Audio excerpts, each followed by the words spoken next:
You got a time-sensitive Huntsville Utilities notice.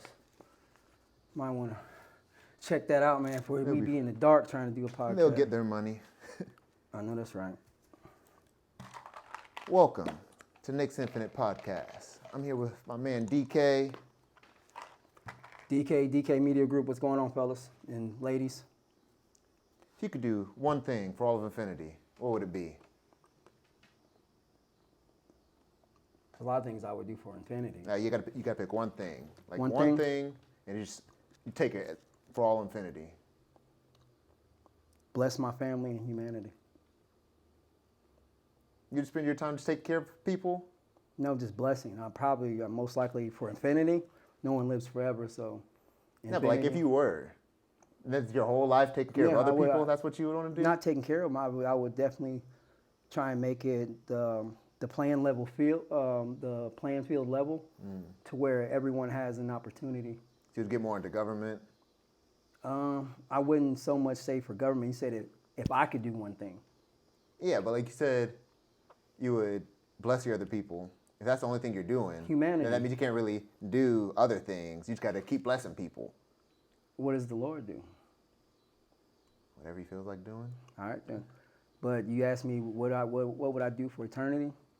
I'd always be trying to look out for my family, trying to make sure that our bloodline survives and our people are good, and look out for the common people. Everlasting watcher type stuff?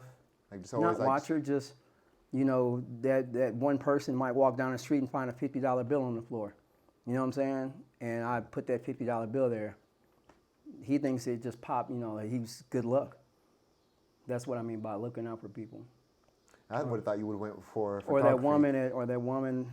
I mean, I do that right now. I wouldn't do it for eternity, but just the same blessings as like the girl that's going down the street and she's on E, and she's like, "Can you please give me some gas? Can I please make it to the gas station?" Yeah. And she makes it. You know what I'm saying? Or the person that has $1, they think they got $5 in their ATM, and when they go check it, it's $250. They're like, dang, how did I get that? But it don't matter. I got some money. You know? Or an apartment full of guys and nobody's got some money, but somebody finds a $5, $6, or, you know, $5 or $6 in the couch, and go get you a pizza for everybody. Yeah. So. Why wouldn't you pick photography? Why? Because. Or videography. It's really a tool that I use to create. It's just a little I can't say it's a hobby anymore, but it's something that is very personal to me. And when it's time to go or when it's time to stop, it's, you know, if somebody wants to carry the torch on, it's on them. But I used it as a tool to keep me from really getting in my head when I was younger. And pretty much it was my own self way of isolating myself or worrying about me. You know what I'm saying? Focus on something that I like to do. If you had stuff taken care of, you probably wouldn't even do photography? No, I'd always do that.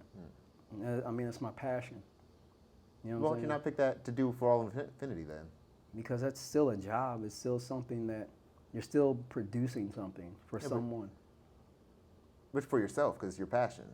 Yeah, but I mean, you only you can only hold so many pictures. Like, you know what I'm saying? Like. That is true. I mean, you can always compress them. Well, and then you also look at it like this. You have to edit stuff. Now, you said photography. That's editing. You know what I'm saying? That's only if you're doing it for someone else. And a lot of people, I edit my own stuff. Even like I have models. I'm not finna just say, oh yeah, because we were at the nightclub that night and I took some BTS photos, and because they're BTS, I'm not gonna edit them. You don't know what you look like at the club. Like, at the end of the night, you hair wild or, you know, whatever the case. But you might have a stain on your shirt. I got to take out of the picture. You know. That's fair. So. How come? Would you like more videography or photography? What's that, photography? Between videography and photography. Yeah. I mean, they're both hand in hand because videography is nothing but photography, but in a bunch of photos. You know what I'm saying? That's all video is. It's a bunch of still photos. Yeah, but it's like, it's a different mindset, because like a photo is about catching just that moment, whereas a video is more about catching the entire action. To be honest with you, I like photography more because there's a lot that goes into videography, cinematography, like the editing and the kind of lens you use. You know, you start getting into deeper and deeper specs of trying to make that image, that video, as best quality as you can. Photography, you get some good fast glass, you get a good L lens or R lens or something, and it's got a good aperture on it.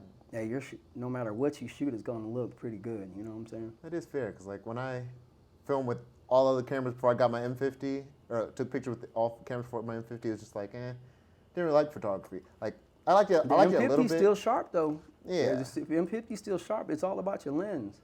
It was like, cause I take pictures with my phone and stuff, and it was cool. Once I got the M50 and it was just crispy, I was like, I do like photography. Yeah. How'd you get into computers? Off the record. I mean, it's on the record, Yeah. but I could take it off the record. How'd I get into computers? Pretty much when my stepfather brought home a Macintosh LC2 in 1994, 93, and I had AOL. That was like the first time, I guess, when the internet came to the United States. You got dial-up on it? Yeah, dial-up modem. It was like 56 megabits a second or something. It was Did something, that something wireless super back slow. then, or you had to No, it was everything? it was all dial-up. Like you had to, like if somebody picked up the phone, it'll cut you out of the internet. You know what I'm saying? Yeah. But my friends, they really were the ones that brought over the little AOL CD. And I was like, AOL, they're like, man, let's get in the chat room. I'm like, chat room? And so I checked it out and stuff, and I was like, what is this? You know, I didn't understand the internet at that time. I knew about computers, like taking typing tests in school and stuff like that, because don't judge me for my age, but when I was in school, we first started off using typewriters. They weren't like the old typewriters. They still had like a little screen on them, like a little digital screen, And but they it was still a print out. typewriter. Like you're still typing and you go ding, and yeah, man. What was the screen for? So you can see the characters that you're typing. It would just go like line by line, and each time you go, Just as you type, it goes across the screen. and then you do that, go to the next one. I really can't remember that far ago, that long back, or that far back. Yeah. You've been working on computers since then? Yeah, computers have been a very essential part of my life. How far do you want to take working on computers? You know the answer to your question. That's why You know what I'm saying? That's why I try to sidestep it. All right, I mean, yeah, in it's the all sense good. of fixing computers. I'll put it up there. So I'm currently in the process of building my own artificial intelligence agent, and it's pretty much this technology is not like what the front end developers are making, like Microsoft and Google and what else is out there? ChatGPT. There's so many out there. Yeah. ChatGPT. This is more tailored, like it's more tailored to the user itself. It's fully customizable, and it'll have a central hub like you design, and then we'll have some kind of wearable that you can take with you, whether it's some kind of glasses that you have the prompts and your messages and stuff come across the front, but it's solely configured to the user itself. So like it won't say someone took your glasses and they put them on. They're like, yeah, I got these glasses. Like it's not gonna work for you, you know. So we might have retinal scans for authentication. Just name it. So it's still in development currently right now. We're still writing code. I just now accomplished getting it to stop sounding like Siri's boyfriend. You know what I'm saying? So now it's a little bit more human in the talk, and it's speech configuration. And the next thing for it will be is the ML, the machine learning. You know what I'm saying? So I'll send it off to excuse my language, y'all, to start its journey into being more modern and up to date. So you're gonna get it like a base version, or like a base version, then send it out for people to make their own? So basically, it's going to be like this. It's like when you get a new computer and you have the new operating system already installed on it. But it's up to you to, one, add in your programs, whatever apps and stuff you're going to use, whether you're using, maps and you're using the phone or any kind of video like your Windows Media Player, or you're using, what is Microsoft, what is it, Apple have? It's I know exactly what it is. It's not Windows Media Player. What is it? Well, whatever Apple's got. Yeah, it's. Because I'm a Windows guy, but that's what it's mainly like. You can really customize it the way you want it to be.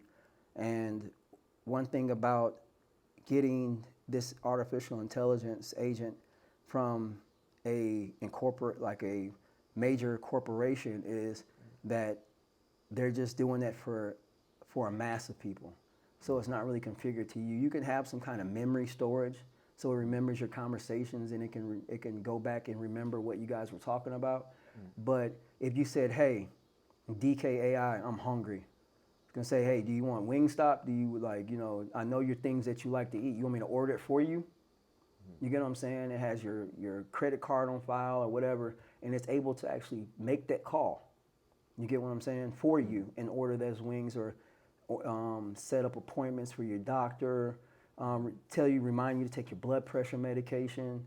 There's so many different tools that I want to incorporate it, so it gives the user itself that sense of personalization that it's ultimately looking out for that person.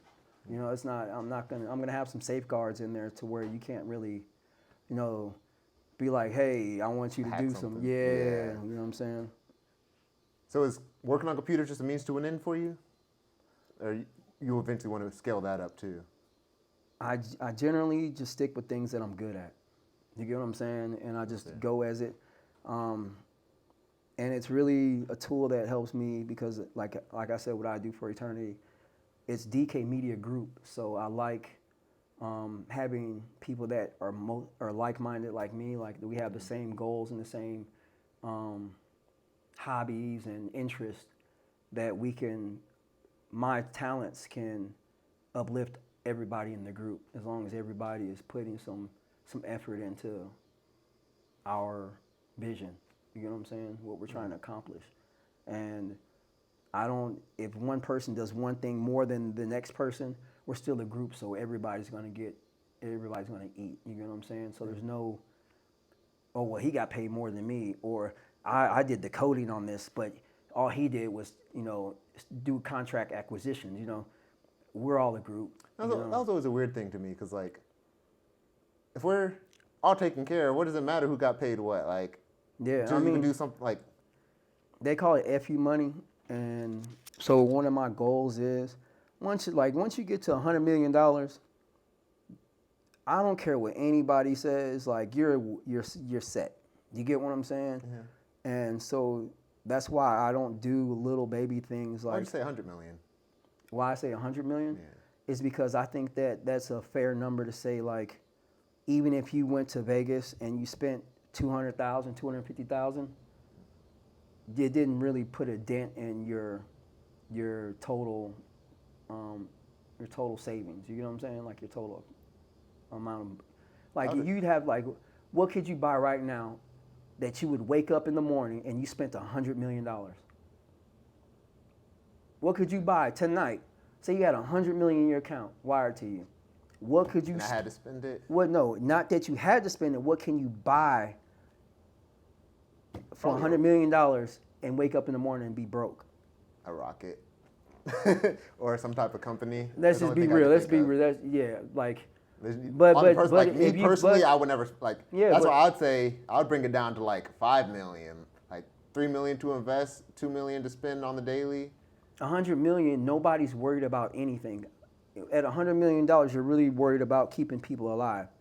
Like $100 million, I know somebody might go out and buy that Trackhawk, fully customize it and mod it out and, do something wild, or, You know, just I don't want people that I don't want us to worry about finances when our whole goal is to really focus on enjoying this life the best we can. So at $100 million and 250,000 is a drop in the bucket, I would really be going around trying to change people's lives for the better.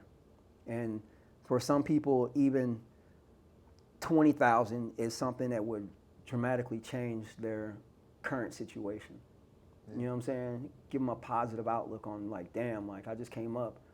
Like now I can go get a hotel, I can wash my clothes, I can eat, I can. One important thing about that, because like that's the only thing I don't fully. Like I'm down for universal basic income. I didn't say that. I know. It's more philanthropy. I'm just saying. The problem I have with philanthropy and universal basic income is some people will ruin their lives with money instead of because they don't have like a path to greatness. And you just give them money, it's not really nobody's got a path. Boosting them up. Everyone has their own path. Like, yeah, but I'm saying you it's had all to give about them cleaner paths that don't lead to destruction. Like, no, it's like it's as simple as this: raise your left hand, raise your right hand. It's called self-control. See, but some people don't have the information to have self-control. Like some people think they're in the right and then end up in bad positions. So there's a lot of management companies out here, and I'm not responsible for what they do with what I gave them. It was, if they care about their own lives, like, I mean, I'm a pretty good judge. Like, I'm not going to give somebody that's like, I know they're not doing so well. Yeah. I put some safeguards in there, like, hey, give it to your cousin, your brother, your mom, your aunt, grandma, and just be like, hey, just give them a little stipend, get them clean, get them on his feet, or, just where it wouldn't be self-destructive. Like somebody, if I knew they had a gambling problem and they gambled all their money away and their family, their kids aren't eating and all types of, I'm not going to give them money so they can go gamble. You know what I'm saying? Yeah. It's really just trying to look out for people, man, because with the technologies that I'm trying to bring to market,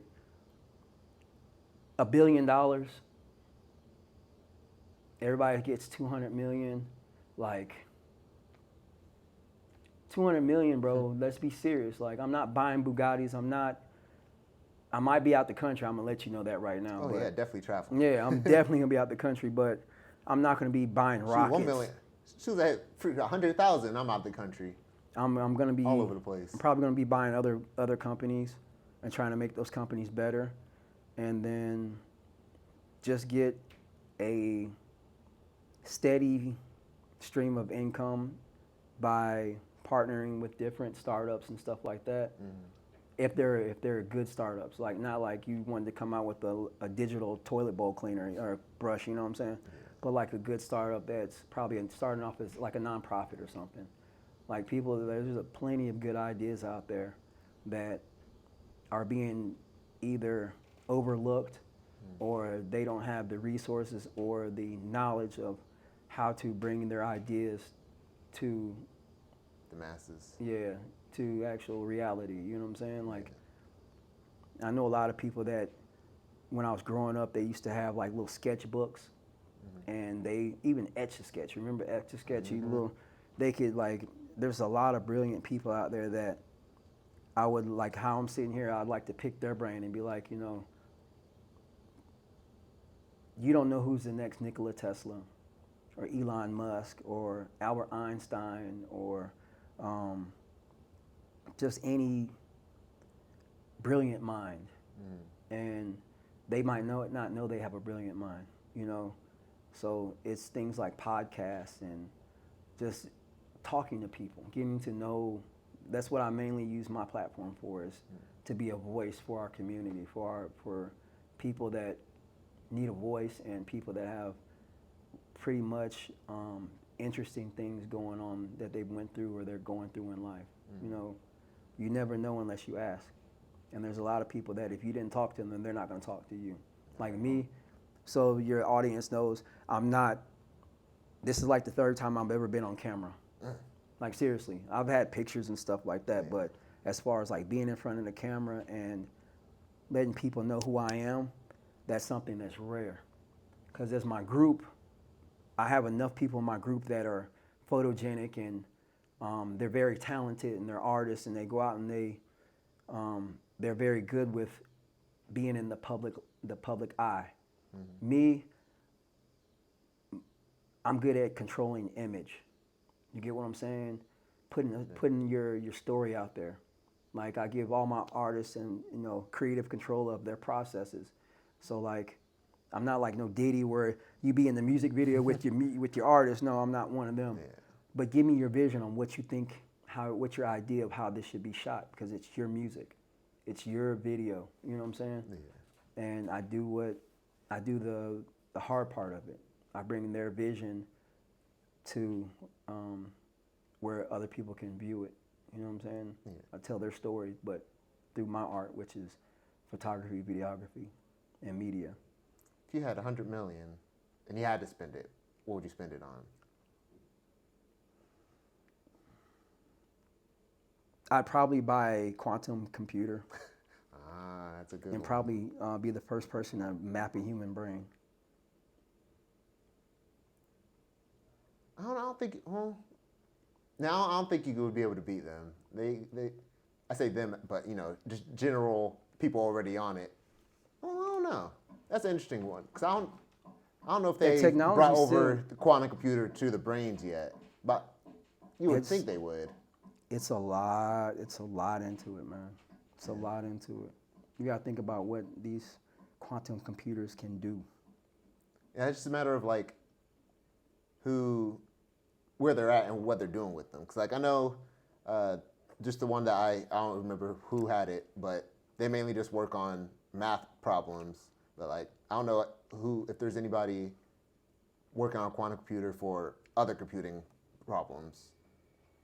So I guarantee that there's some miniature version of a quantum computer that the majority of these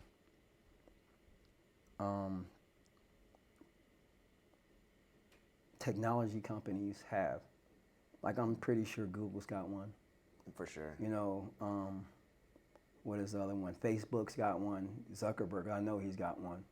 I don't know. The only reason I don't think that, because they're very sloppy. But like, you have to think about something. All right, so being a data engineer or data analyst, like you said, computing. This isn't like the 70s where you got like chalkboards that are the size of a room and people are doing calculations. Yeah. But for 300 million people to be all at one time, 100 million of them are using Google. And they're searching this and searching that. There's got to be something that can keep up with that, the processing. You know what I'm saying?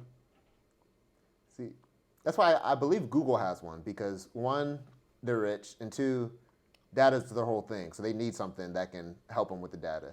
The only reason I don't think Facebook has one is they're focused on VR, which would be good, but it's no longer, it's Meta.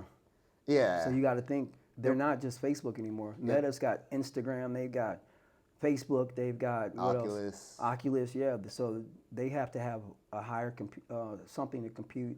Yeah, one other thing I can't remember, but like, they're too sloppy. They're too focused on the hamster wheel of business. And so that's why we're here.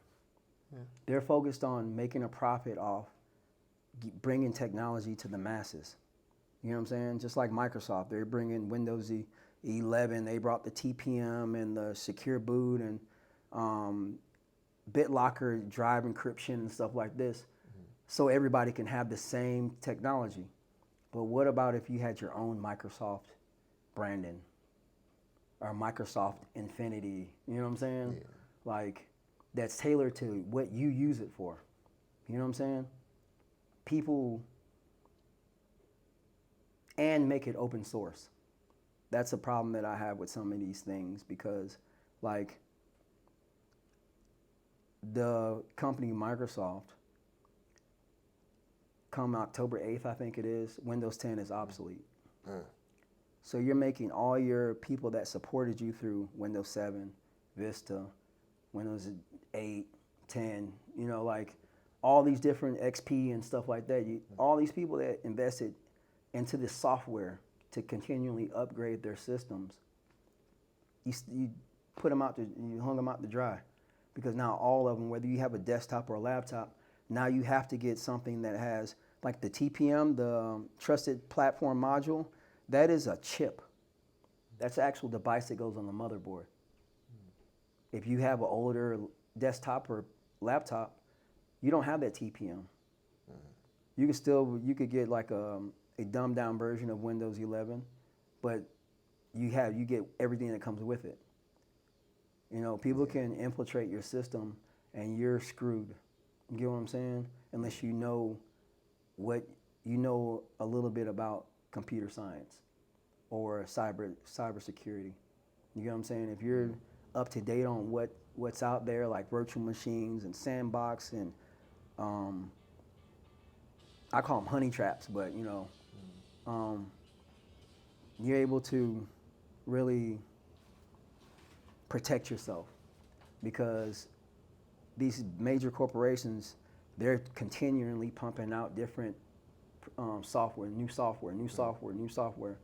and there's people that are like network administrators or developers that work remote, and say for instance you're on a development team, a dev team, and you help design Gemini, for instance, and you had a laptop that had elevated privileges through that company, so you can work remotely and configure Gemini, because you're on the development team. You can configure Gemini to do pretty much what you needed to do.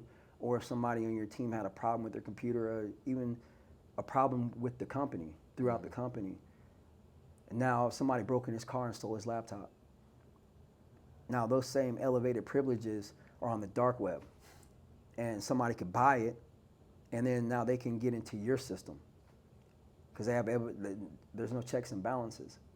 So that's another problem I have with them, because I wouldn't have had a problem so much as if you said, okay, we're going to Windows 11. If you have an old laptop or an old desktop, we're going to make Windows 10 open source. So you can modify it how you want to modify it. You know what I'm saying? But everybody else is on Windows 11. You get what I'm saying? Yeah. Or had some kind of workaround to where you say, well, if you get Windows 11 and you get Windows 11 Home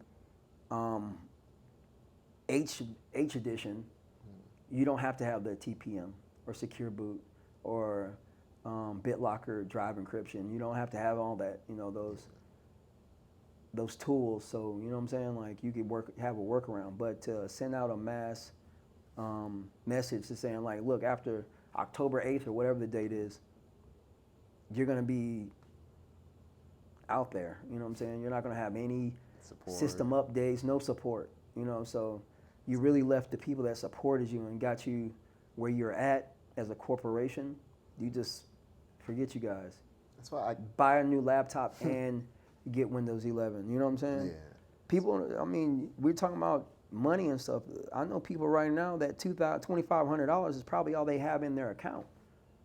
You're going to make them buy a new laptop, and they were only using it probably because their kids needed to do homework on it. Yeah. Or they had to, do their taxes on it, or, they might be gaming. People just, with this, how things are going, people don't have money like that to go buy a $5,000 laptop. How do you feel about monopolies? Monopolies? Yeah. What about them?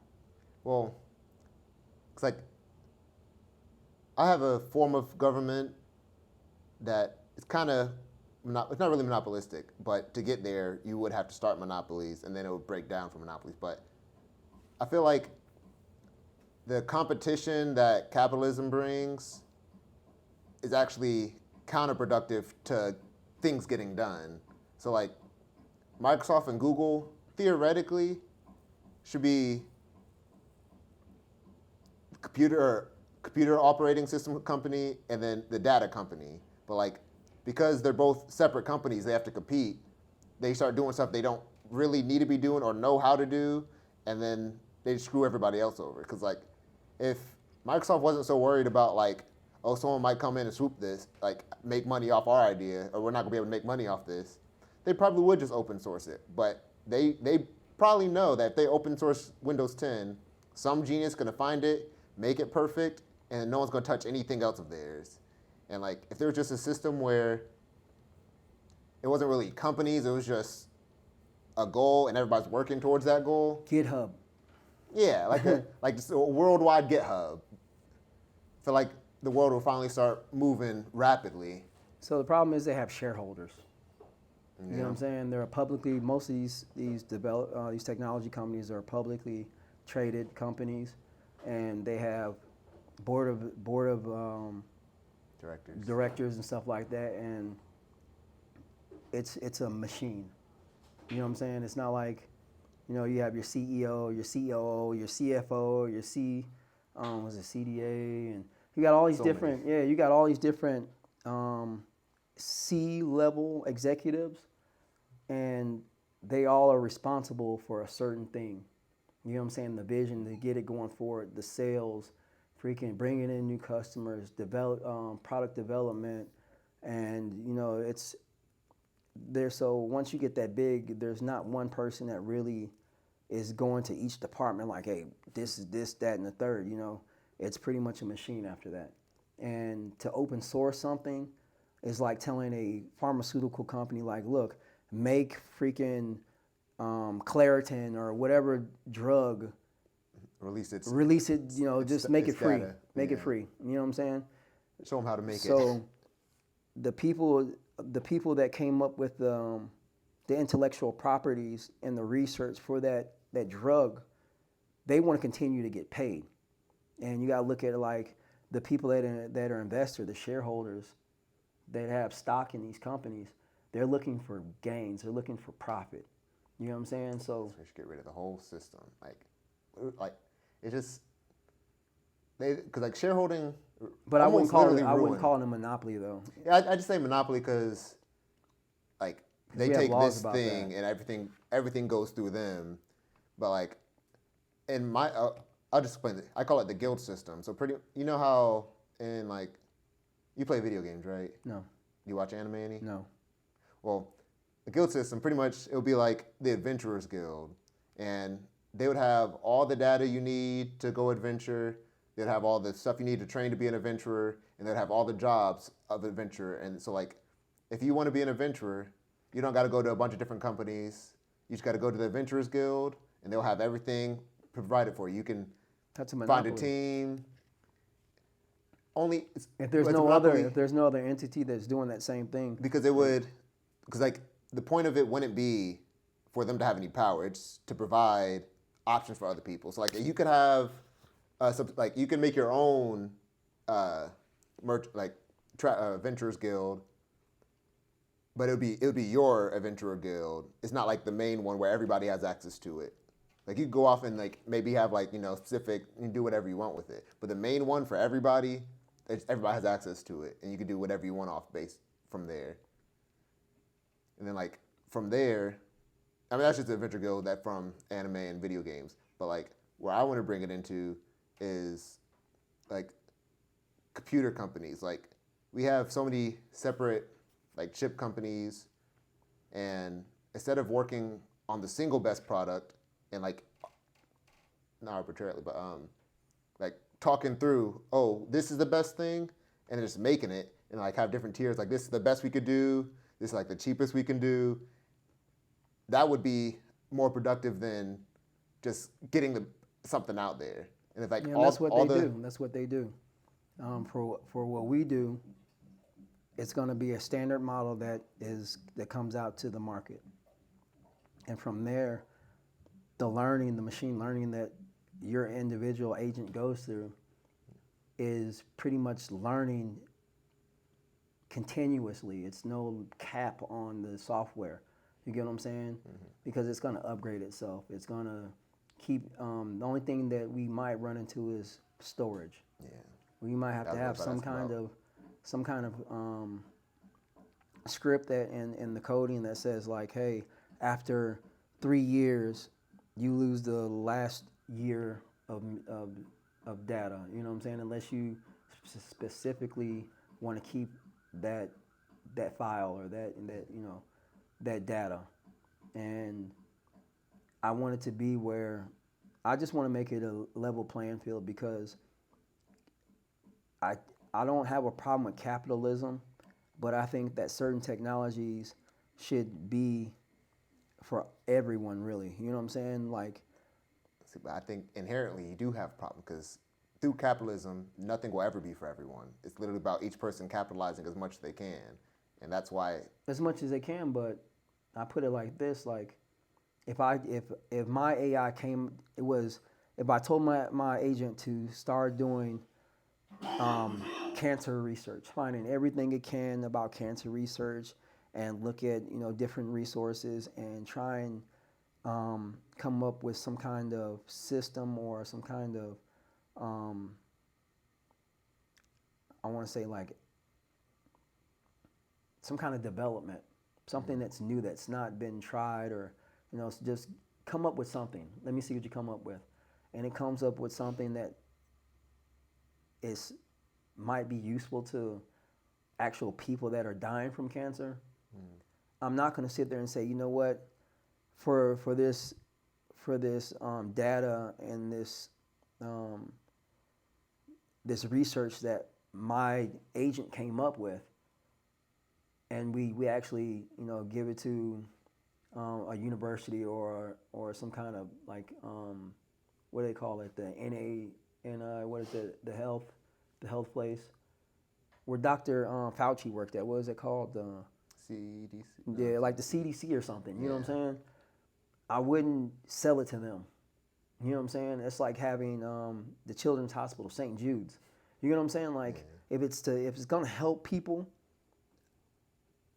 you can't put a dollar sign on that. You know what I'm saying? Like if you come up with a technology like that, just bringing that technology to where it helps people, you should be rich in your heart knowing that you're saving lives, but also you have other companies that really want to either build off of that or um, you could sell like I don't know, I like open source stuff.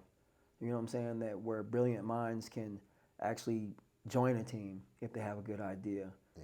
or they can come up with new technologies or new products and then present it to a team and let them let them look it over it, and if it's something that's worth it, that the company that you presented it to is going to pay you for your intellectual properties. You know what I'm saying? Even though it's open source, just like, look, you're brilliant here. Yeah. You know? Take care of them. Yeah. Because like I don't want our agent to come up with some kind of cancer miracle, and then the people that you created it to save, they can't afford it. Like that's counterproductive. One thing I just thought about. I feel like the only way I feel like capitalism could stay is if everybody was taken care of. 'Cause like if everyone's taken care of, then you're not really roped into the hamster wheel of business. You're just kind of like, what do I want to do? And you just do the stuff you want to do.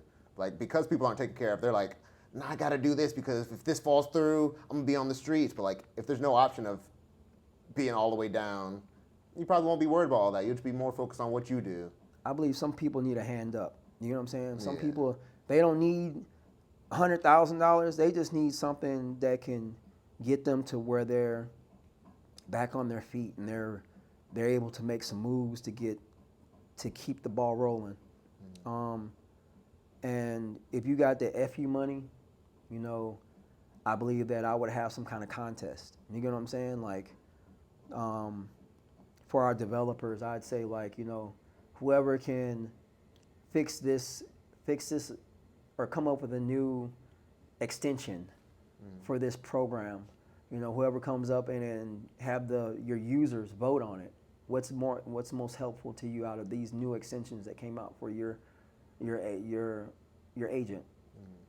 And they say, well, the one that came out that I like that I use so much is my agent's able to remind me to do this, or able to keep up with my schedule, or order this, or it's continuously learning and it helps me with this, and it's the most useful extension that was developed through our agent, Yeah. and whoever wins that, you give them some kind of reward, you know what I'm saying? And you incentivize the public to really come up with ideas that help advance humanity not for profit but for good, because there's a lot of people that I know that are probably out there homeless right now, or they're forgotten, or they don't have any platform where they can express their ideas, but in their head they're seeing ones and zeros. Yeah. You know what I'm saying? Or they have their head full of ideas, but if society walked past them, they wouldn't be like, "Hey, how you doing? Are you thirsty? You want a water?" Yeah. Here's $20, man. Go get you a haircut and some food. Everybody's so stuck in the day-to-day hustle, the grind, and I don't want to be on that. You know what I'm saying? What I do with photography is I catch beautiful moments and I capture them to where they're timeless. You know what I'm saying? Mm-hmm. Where people can look back at their photos and say, you know what? I remember that day. I remember what I was smelling. I remember what I saw that day. Mm-hmm. I was happy that day. I just bought a car a week ago. Yeah. My kids are good. And you actually capture a good moment for them, because how our civilization is going, you're having more mediocre days or non-important days. Like, you're just always on the go, always on the grind, and you're always stressed out, or you're always trying to chase that next come up, to where you neglect spending time with the people that really love you. You get what I'm saying? Yeah. Because the one thing that you can't get back is time, man. If you commit a crime right now, they're going to do two things. They're going to kill you, or they're going to take your time away. You commit a murder, they don't say, hey, that's $50,000 you owe us. You got to pay a fine of $50,000 for killing somebody. That's one thing I would change about the criminal system. They're going to take your time away. It's kind of weird how we just lock people away and all that human potential is just gone. If anything, bring back slavery. I mean, they're already slaves for the prison owners. You kill somebody, be a slave for their family. Not full indentured servitude. Yeah, working. So you off. Took something from them, you got to work for them. There's certain things that are inexcusable. You kill somebody in my family. There are some people killers generally you got to. Yeah. You're not working for me. I'm talking more about. You'd rather be dead. Yeah. You'd rather be dead. Well, unless it was an accidental, straight up murder. Yeah, it's kind of you just got you don't belong in society. You belong in a forest or something. No, it's not so much that. I mean, you gotta think about pre. How can I say it? What do you guys here in this government call it? When Columbus came by.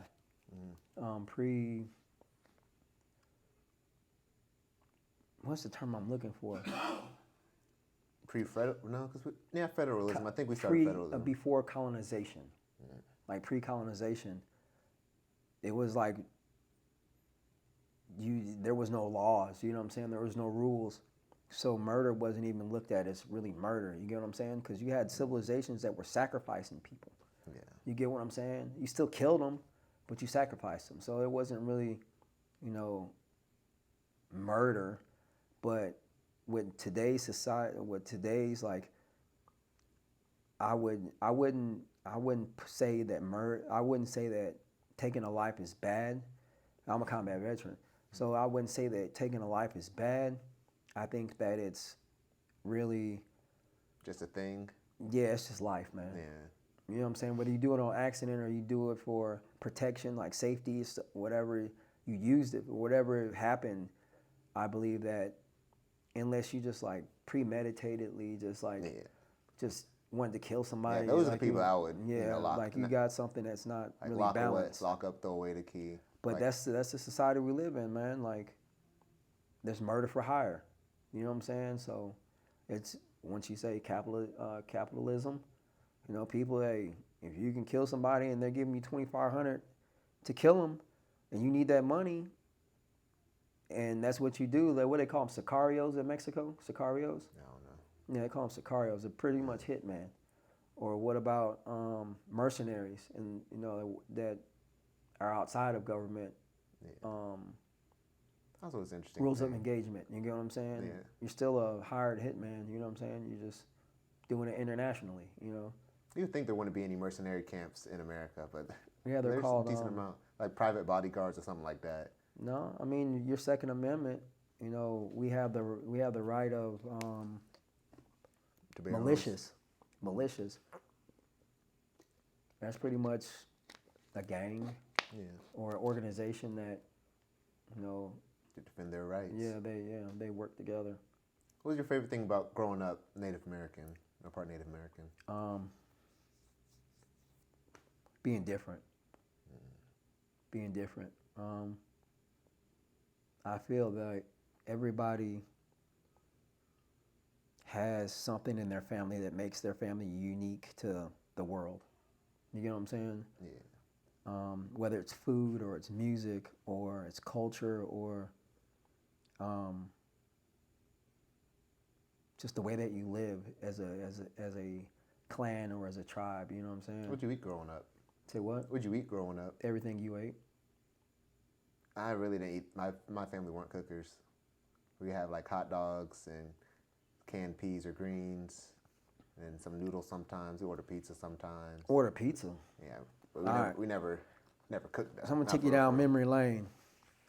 So my life didn't change until my mother met my stepfather, and I got a better education, a better viewpoint, and a better opportunity at life compared to what I was currently in.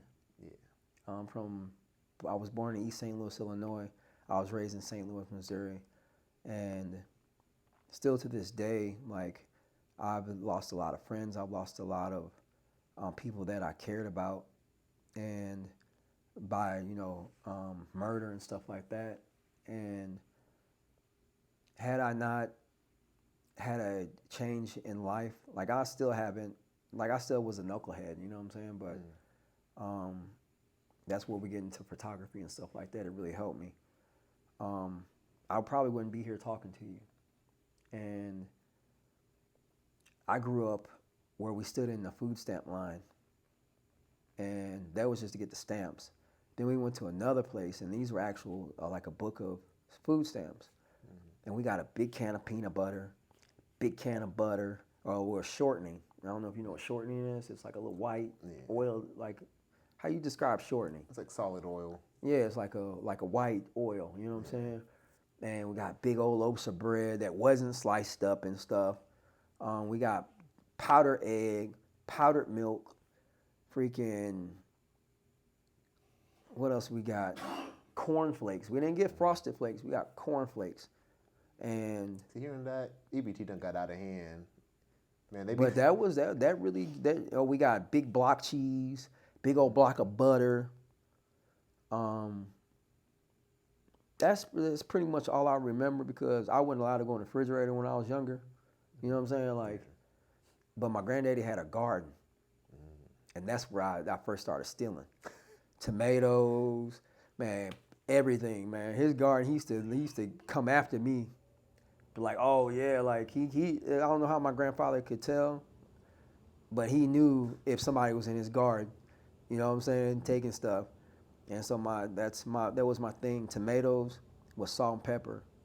And then my cousin, he liked tomatoes with mayonnaise and salt and pepper. And it was like, he started getting creative. But I remember when I remember when I started eating ramen noodle. You know what I'm saying? I was like, oh, this is heaven sent right here. Because still back then, it was still cheap, you know? Yeah. But you eat enough of them, you're gonna fill yourself up. You're gonna have high blood pressure from that salt, but you eating though.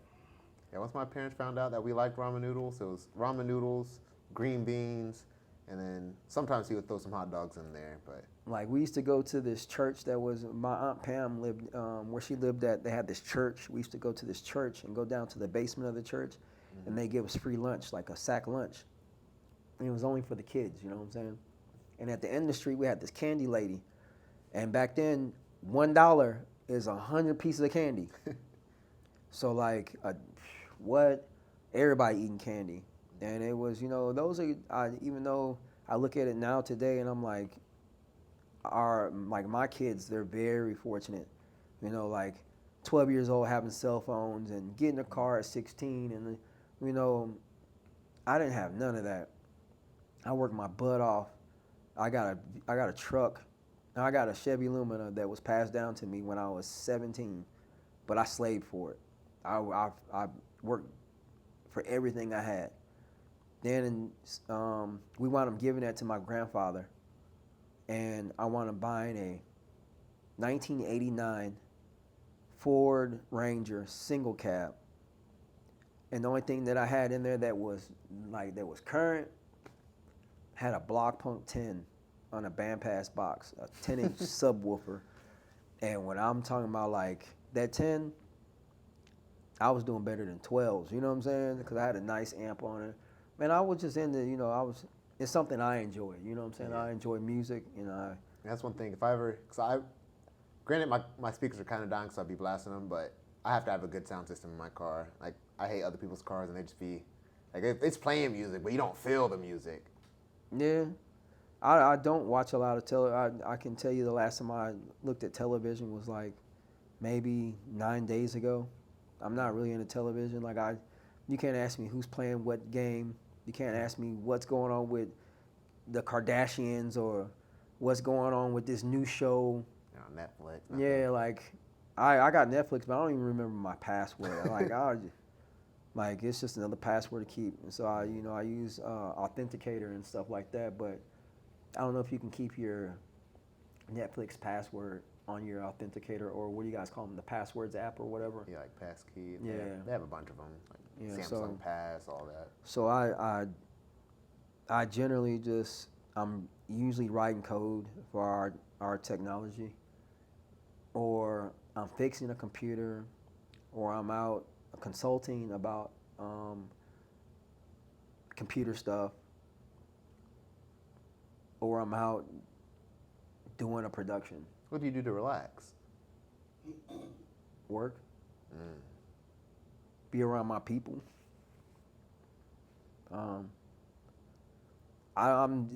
For me, like when I go out and do productions, I don't really drink. I don't do, like, if you're paying me to do a job, I'm not gonna be out there for yourself. Yeah, I'm not gonna be out there trying to enjoy, you know, like I work in a lot of I do a lot of entertainment stuff, you know what I'm saying? So some of the venues that I go to, even though in my heart I'm like, man, this is lit, you know what I'm saying? Yeah. And I'm capturing it, so I'm like, man, this is lit, I like this. But there's, in my heart and what it's my craft, I don't want to get lit or be thrown off of what I'm there to be doing, and then I get back to the studio and the footage is trash. The sound is trash. It's just, you can't be like, hey, everybody back in the club. Hey, let me reshoot that. I'm sober, or, you can't do it again. So I pride myself on the quality of productions that I put out, and I feel that there's certain people in this city that we're in that really strive to give our customers, our clients, the best quality production that we can offer them without beating them in the head on the cost, because this is our passion. Yeah. Now, for what I do, let's go to Atlanta.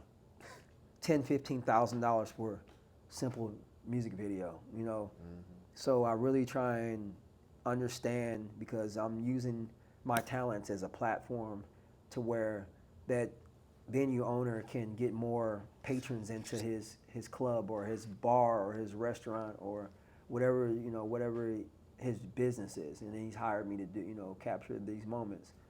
And I feel like which it has happened. I get it on the back end. I get paid for what I do, but then I get the perks from there that point on. You get what I'm saying? Yeah. Like for instance, there's a club out here called Club 708, and the guy that owns it, good guy, and one of our group members, his name is Stu. We come to the club, we walk in, and I'm focused on the production. Well, we get complimentary sections and bottle service. So with Stu being new to our group, I wanted him to relax and enjoy himself. And when we got to our section, there was already 3 girls in there. You know what I'm saying? Beautiful women. And I was The like, guy provided, or how'd they get there? Where'd the girls come from? the promoters. And so that's a very essential part of these venues is the promoters. They are tasked with bringing the talent and bringing the patrons to that venue, whether it be like we're having Taco Tuesdays or we're bringing this artist, we're having Little Boosie at this nightclub, or we're having ESTG or whatever the case be. It's really a lot to do with the promoters. The venue owners are the ones that put up the money and really look over the full operations. Look over the operations of it. So shout out to the promoters throughout our city. They make a lot of things happen, and they really gave me a lot of opportunity, because before then, a brother was out here fighting in them. You know what I'm saying? Like for real. Like I remember I used to come. I had these black Reeboks, soldier. I call them soldiers. This is how much of a knucklehead I was. I'm still doing photography and stuff, but Not even black Air Forces. they black look like Reeboks. black. Yeah, they're old classics. And Pastor Troy had this song. I came to the club just to fight. And I wasn't always right up here. You know what I'm saying? So I used to go to these clubs and I would like hope somebody would step on my shoe, or like be drunk and be just like, you know what I'm saying? And I was ruthless, man. And I had people like, hey, you want to do security? And I'm like, man, I'm not even here to do no security. Like I just wasn't right. And one of my artists, her name was JJ, Mr. Work Your Body, brilliant R&B singer, very talented songwriter. She's supposed to come on here, but she's been so busy. But I came to the club, and I had my first DSLR that I had bought off eBay, and I had fixed it. Yeah. I bought all the parts and stuff from AliExpress and stuff like that, and I put it back together. Like I wasn't gonna wait for sending it to Canon USA or Canon Canada, and it takes 3 to 6 months for them to do something very simple that I know how to do.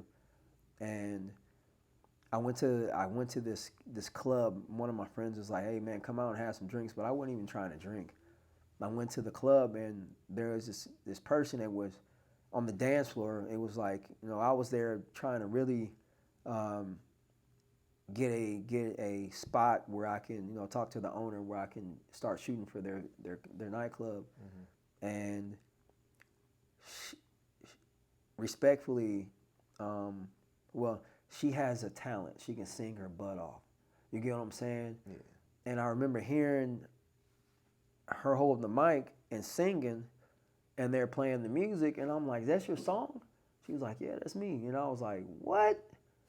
And from there, and she was like, "Are you recording?" I was like, "Yeah, I got all that." You know what I'm saying? Because I didn't just walk up on her. I just sat back, and I showed the footage to the club owner, and the club owner and JJ. Well, JJ got signed to a major record label, and me, I got better at my craft because all her events, I was there shooting all of them, and so with hard work and putting out a good product, I started started working at all the venues, and that hence the perks and stuff. So I was gonna do it anyway. Like I went there because I wanted to shoot the club. I wanted to use my cameras for something besides street photography, landscape photography, astrophotography, portraits, like doing birthday parties and stuff like that. I really wanted to get into, in my thought process, where the money was at with production. You get what I'm saying? And There's a lot of money in clubs. yeah, I just, how lucrative and how expensive this industry is. So I bought the bed, like the fastest glass, lowest aperture, the prime lenses, and I had to justify that expenditure. You know what I'm saying? I had to, like, a $2,500 camera lens. I'm not finna just be sitting there and just use it every 8 or 9 months. You know what I'm saying? Yeah. Like, you spend that kind of money, I want to shoot everything. You know what I'm saying? Like, But when I first got my camera, I literally was shooting everything. It's like every single moment, just to yeah. prove like I bought this, like I'm gonna use it. Yeah, so I really got into buying certain products, certain lenses and microphone systems and stuff like that that makes my job as a creator easier. Like, I got Comica microphones. It's 4 lavalier microphones with a what is it called, the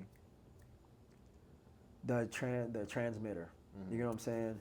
And then I have the camera microphone that's through Rode, and a fluid head tripod. What else? Cages that go around the bodies of the cameras.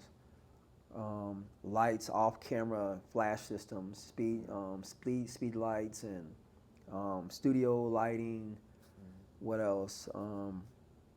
So when I'm buying all this stuff, I had to justify why I was buying it. Really, I just wanted to buy it, but I needed to make that money back because I'm not rich or nothing. It's just at that time, I knew that I would need it when I'm doing my productions, and that's hence why I say you brought Hollywood to Huntsville.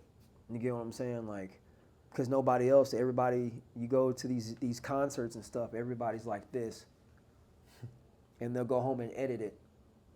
But what I wanted to separate myself from was, if you were getting married tomorrow, would you want somebody, if you wanted to get photography for your wedding, right? Would you want somebody to come to your wedding like this, or somebody that is a trained photographer that's reputable and that they know what they're doing? They're with the DSLR.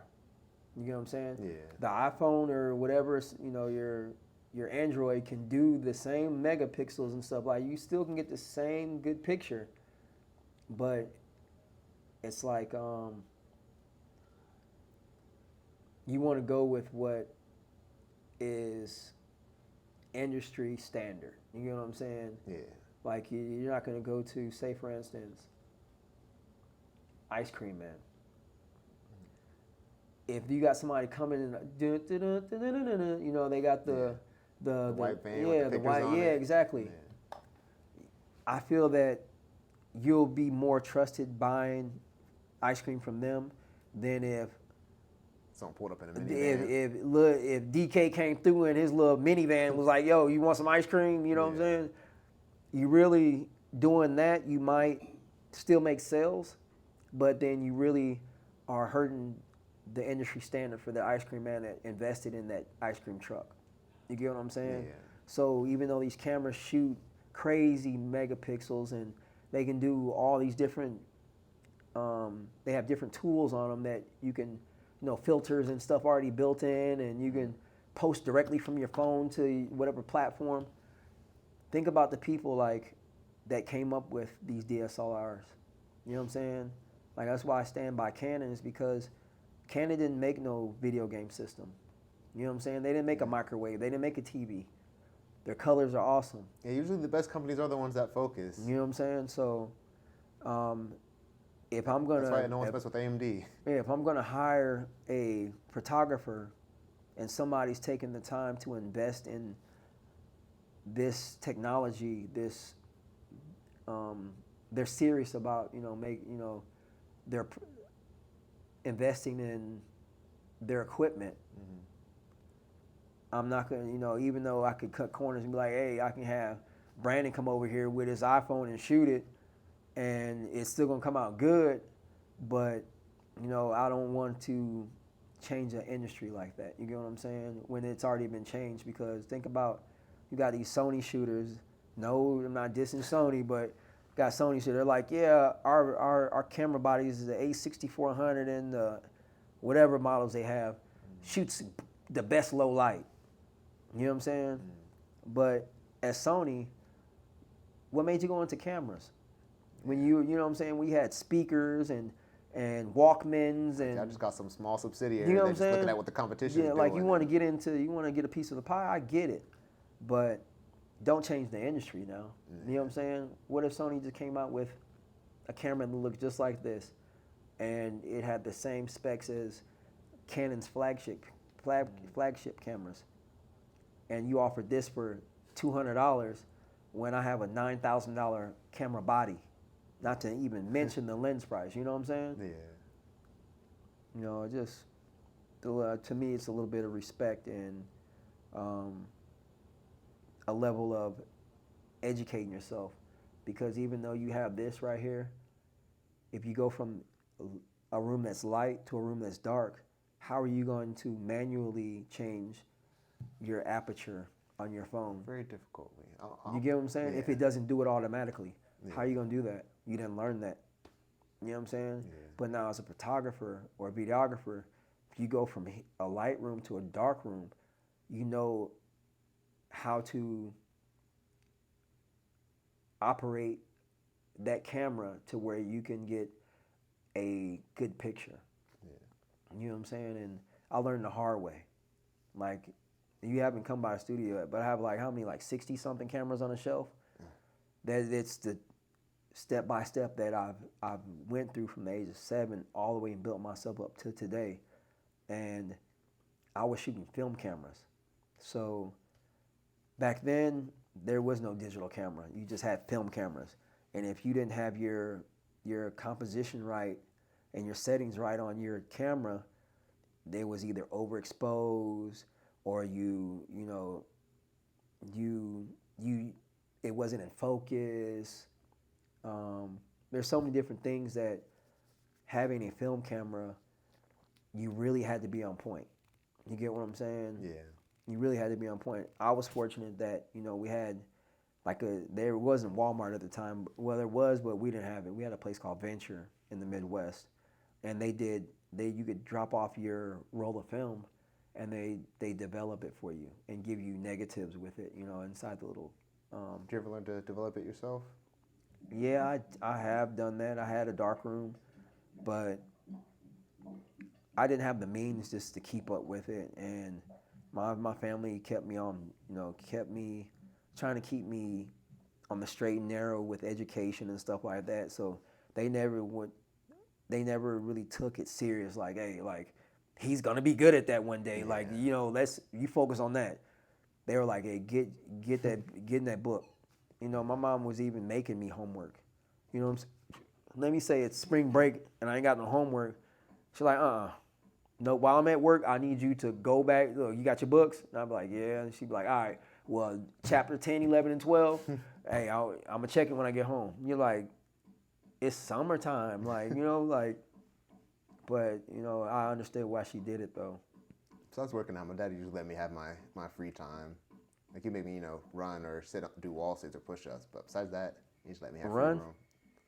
Run? All right, if you got in trouble, yeah, my dad would make me run in front of the vehicle. Like, all right, start going. When you're 13 or 14, you're not really getting spankings anymore. You know what I'm saying? Yeah. You're either going to get grounded or you're going to get beat up. You know what I'm saying? Or you're going to get something taken away. You know what I'm saying? So my mother, what she would do is she dropped me off to my dad, my real dad. Not my stepfather, but my real dad, because he was working outside doing your manual labor. And so when she dropped me off, she peeled off. And he'd be like, what'd you do? He'd be like, no, don't even worry about it. Grab that paint bucket and get up that ladder. You know what I'm saying? We didn't have, man. So I thank him for that. You know what I'm saying? Because, he could have just beat me up or whatever, punish me. but he really forced me to learn things, you know what I'm saying, as a punishment. So My dad never beat me to beat me. He beat me to shock me. It's like, to shock you. yeah, like, oh, like I shouldn't have done that. But he never went full in on beatings. Like So never left any marks or nothing. I'm Never pre-child sore. abuse. I'm pre-child abuse. So like if you know you messed up in school and you're in first period and you know you messed up, like you ain't gonna be in school the next 2 or 3 days, and your parents are at work. I had those teachers that would be like, they wouldn't send you home with a note. They'll call your family. You know what I'm saying? Mm-hmm. Thank God my mother, we didn't have cell phones back then, you know what I'm saying? So if they didn't pick up, you might have got the dude, and then try and call back later, you know what I'm saying? Well, to shock you is knowing that it's first period and that day is going by real fast. You know what I'm saying? Like, normally class would be, first period, second period, third period, where, you know what I'm saying? They go by slow. You joking and watching, doing whatever you're doing in class.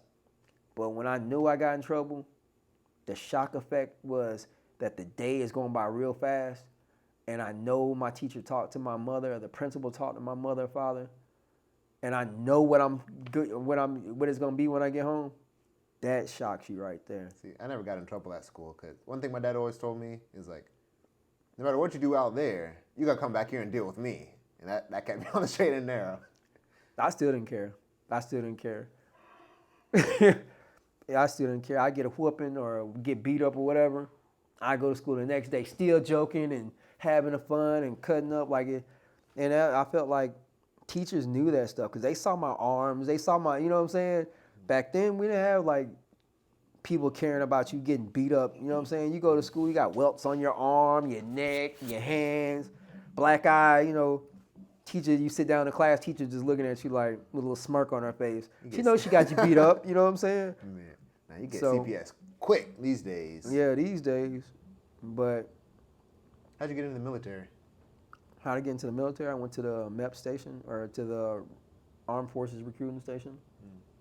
I was currently going, at the time, I was going to a school called UNA. It's out in Florence. And I was partying away tuition money. I ain't gonna lie to y'all, I was partying. Like, at that time, I was smoking marijuana, had we were partying. You know what I'm saying? First time being away from, your parents and stuff like that. You in the dorms, parties, and man, what?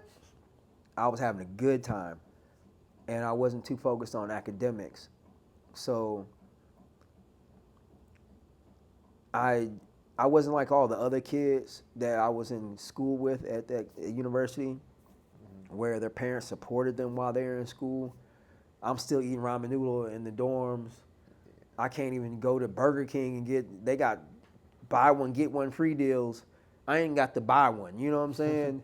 I'm over here like trying to decide if I'm gonna go. They have these little salami meats, or like real cheap meats that come in a little plastic pack.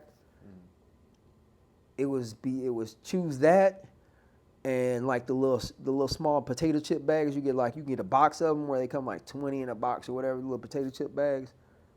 And I wasn't happy when I was in school. Like, I'll party and shit because I wasn't paying for that, but when it comes down to like the way I was living in the dorms and what I had going on, so I listened to my parents and they were like, "You need to get a job while you're in school." I said, "Cool, where?" Everything around the campus was pretty much taken. So I got a job at Sonic restaurant. And on top of that, they had me roller skating. I got good at roller skating, you know what I'm saying? Yeah. But I was working with a lot of babes, you know what I'm saying? So I enjoyed it, but I'm working till like closing 10 something, 10:30, 11. And then I got to wake up and I had a 7 a.m. class that I didn't even study for the test. And I should, so it was like I didn't have my priorities together. So that's what got me into the military. I had to make a change. After you graduated, or you just left college? Just left college. I didn't do school until after the military. And that was me being grown and having to like really, and they pay for really do something. Yeah, really have to do something and make a change. And I've always been the person that I would procrastinate. You know what I'm saying? I put something off, and I had that I don't care attitude. I was just like, it'll work itself out.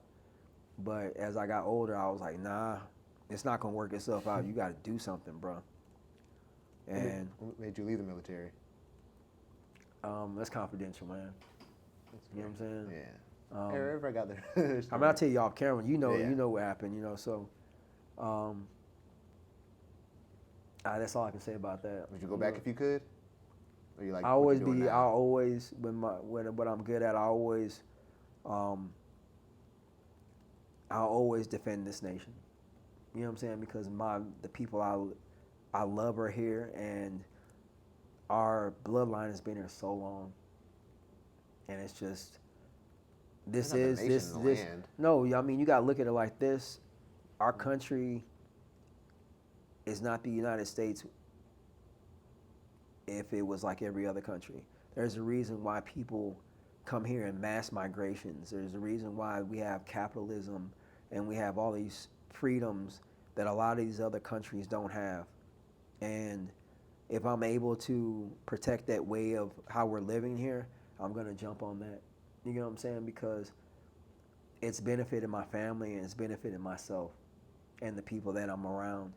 Like education, our laws aren't that bad. You know what I'm saying? Like just the other day I was looking at YouTube, somebody got busted with like 900 pounds of methamphetamines. That's crazy. Get caught with that in China. They're gonna kill you right there. You get disappeared straight off. You the get what I'm streets. saying? So like, there's a lot of freedoms that we get here. Like that I mean, we don't get like free health care or stuff like that. But the right to bear arms. Some countries you can't even carry a firearm. You can argue with the police here. Well, when I was growing up, you argue with the police, you're gonna get beat up. You know what I'm saying? They'll throw you in a car, like, let me talk to you, and hit you with a nightstick. But just the way we live here is it's to me something worth fighting for. You know what I'm saying? I mean, I have my ups and downs with dealing with people out here, or dealing with the laws, or everybody's got their own issues and wish they could change something about how we're living here in this country. But ultimately, I would definitely fight again for this country, like straight up, because it's not like any other country on this planet. So I believe we got something that's good here. You can vote. Women can work. You don't work and pay all your money towards your government. A little bit. But you know what I'm saying, though. Solid chunk of it. Like, imagine working for the Republic of China, and the land that you live on, that your government owns it. The job you work at, pretty much working for free, because like you got a dictator and everybody's for this job is getting paid the same amount. He doesn't look out for you. I don't think they're all getting paid the same amount. I think their main thing is everything just goes back to the country, which is the CCP. So it's like, on one hand, cause like that's one reason I feel like China's low-key about to clean our clock, because What? Have you seen their technology? But I'm gonna tell you why. What? Have you seen their technology? Do you know our technology? Our technology is so specific. Like our technology, war, aviation, and rocketry. But their technology, because of how much power they have over everything in their country, they're able to just like, y'all need to get from here to here? Forget the cars. We'll just build a train. That's cool. Oh, you need to get over this river? We'll build a bridge. Like they're able to do more stuff. Not advocating for them or anything. I'm just saying. No, some it's aspects not of them even are that, really because good. God gave you 2 ears and 1 mouth for a reason. And my viewpoint on it, what war was China in ever? Bunch of their own. They're not tested, sneaky. man. They're not tested.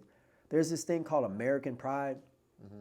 That I don't know, it's pretty much in every American. If you look deep down inside, you have that level of pride for your country.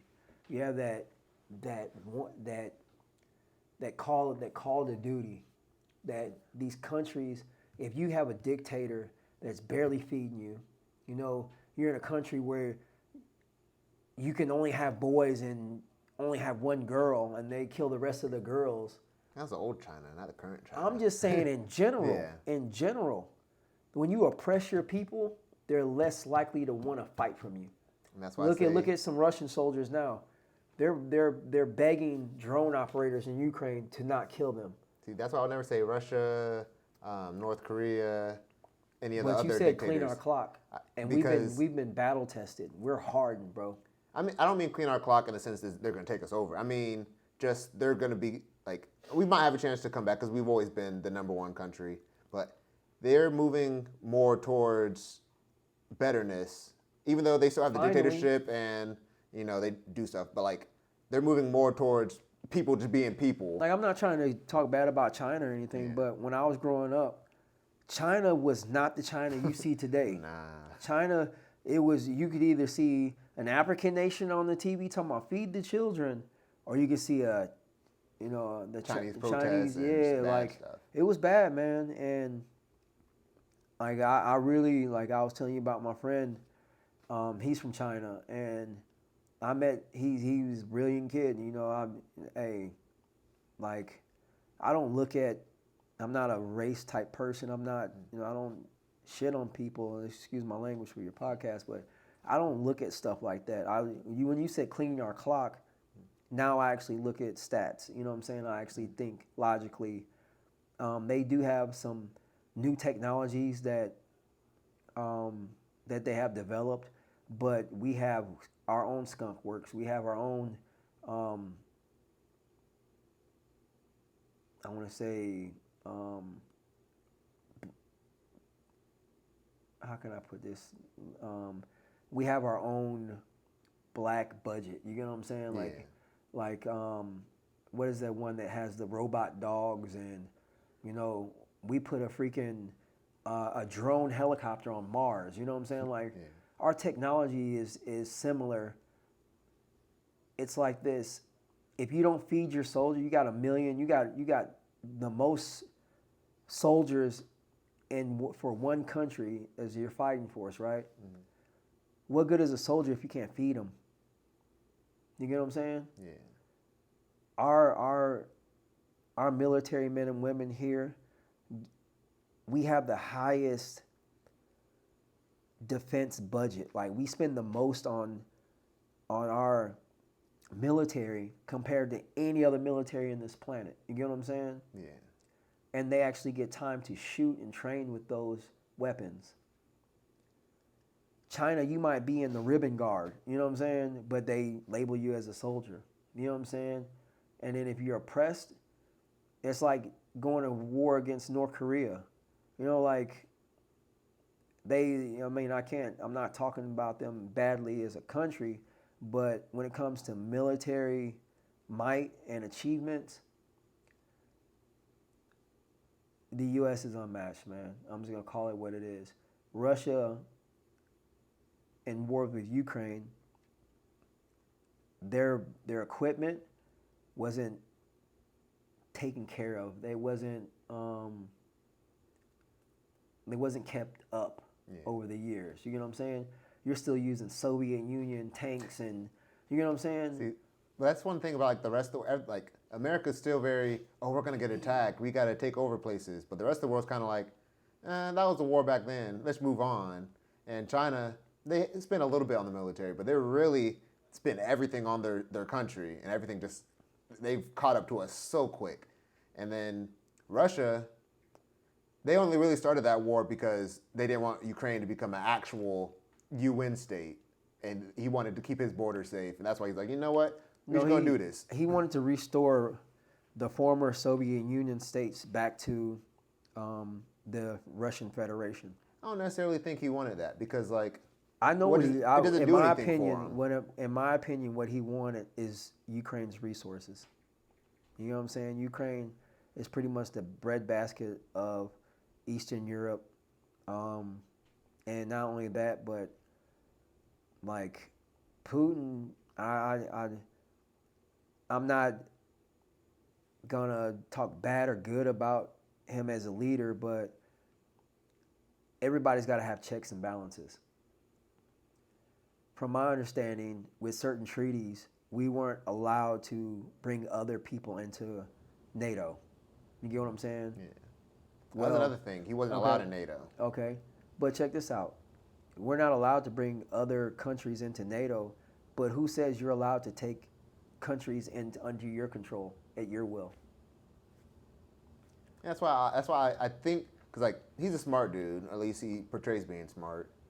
So, in my mind, what he said is what it was. Like he might have some, I might be able to get this and this on the back end, but the main thing was he wanted to be in the United Nations. He wanted to be, buddy with everybody. They didn't let him, and then they try to make this country right next to them in missile range part of that little buddy group. Is like, you want to let me in, but you want to Belarus or no, Ukraine. Ukraine. He started it when they started like, oh, Ukraine's going to be the next UN state or country. He was like, nah, I don't like that. Like, why can't I be in it, but they can be in it? And that's why he was like, we just going to do this then. Like, he probably definitely wanted the resources. I'm gonna put it real. I like underdogs. If you get attacked and you beat up your attacker, hey, kudos to you, bro. You know what I'm saying? Yeah. Straight up. I just feel like I don't like somebody to be a bully and they just do whatever they want. Because somebody, like I said, checks and balances. Somebody, you're not the baddest person. Like, I don't understand when people are like, yeah, I'm untouchable or I'm, like, get off your high horse, man. There's somebody that can, give it to you. You know what I'm saying? Mm-hmm. And I don't look for fights and stuff like that. Well, not anymore, but I just always like underdogs, man. When I was into sports and watching sports and stuff, I always liked a good fight. I didn't like where Mike Tyson come in, 10 seconds, the guy's knocked out. I'll be like, I paid $50 for this pay-per-view. You know what I'm saying? Like you ever think you'll get back to a time when have time to relax, watch movies or something? Or you think you're just always going to keep working until you die? Well, that's what a lot of people do, but there's some things that, like right now, I wanna keep developing our technology that we discussed. That is not an easy task right there. I'm in the works of getting the amphitheater, the contract acquisition for that. I'm in the process of that right now. We got artists that are coming out with new music. I have a movie that I've been shooting that I need to get back to. I got a book that I haven't finished. And speaking of books, I need to read your book. What is it about? I'll slide you a copy. It's basically how I started thinking about infinity. Like from just never really thinking too much. It's like, oh, I'm going to play football. And then went into depression when I broke with my girlfriend. And then start thinking about like life in general and like what I'm supposed to be doing. My friend was telling me, no disrespect to the ladies out there, but my friend was telling me, he was like, he sent me this video and this dude was like, man, stop trying to understand women. He was like, they put hair on their hair. They put nails on their nails. They even put eyelashes on their eyelashes. I couldn't stop laughing at that. When he sent me that video, I was like, dude's gonna blow up like the Haktui girl. For what he just said, like, I put it like this, like everybody hits some form of depression when they had something that they were invested in their time or they're investing into somebody. Like, you know what I'm saying? They're really into somebody. I know it hurts and stuff like that. It's just, I think depression comes from not having a path forward. It's like you had this whole thing planned with someone and it's gone. You're just like, well, what do I do now? But like, you might be a little sad if you break up, but you got something going. But if like your whole plan was that, and then it's gone, that's when you fall into a depression until you find something to do. I don't fall into depression. I get mad, man.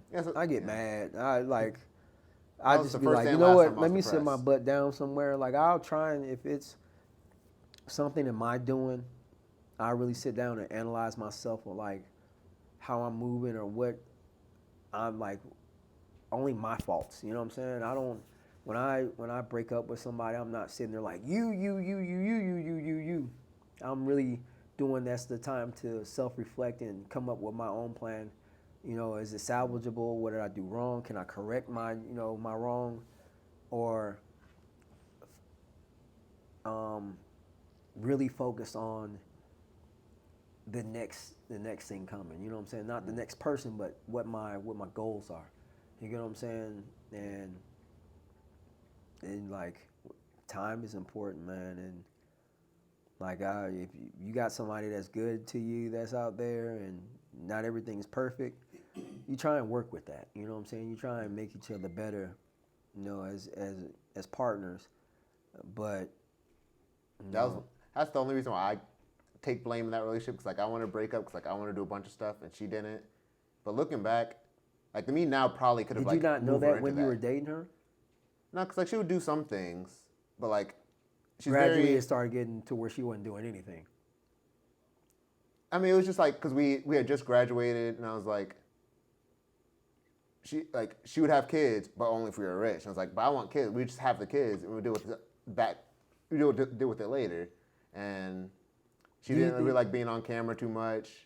Yeah, Or let me ask you this: in your past relationships or future relationships, is having a woman that has kids something that's a deal breaker for you? depends on the relationship I have with them. but as like my other half, probably because you have this whole part of your life that you have to deal with that doesn't really involve me, but now involves me because we're together. But like that's a whole bunch of other variables. Like How old are you? 26. 26.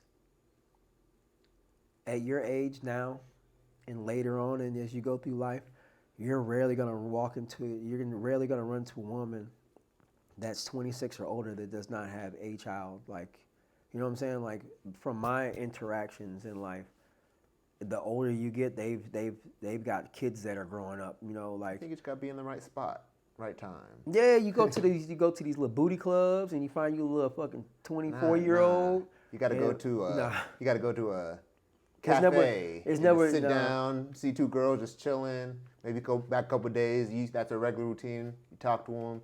Like there's a lot of single girls. They just vary in very specific spots. They're not the places you think to go find them. I've never had that issue. Like getting dating women. It's never been an issue for me. Um, Getting and dating women is not the issue. It's mine finding is a good one. That's mine the issue. is um, what level where we're at in life individually. You know what I'm saying? Like me, I'm not a big clubber. I'm not a big partier. I'm goal oriented. I'm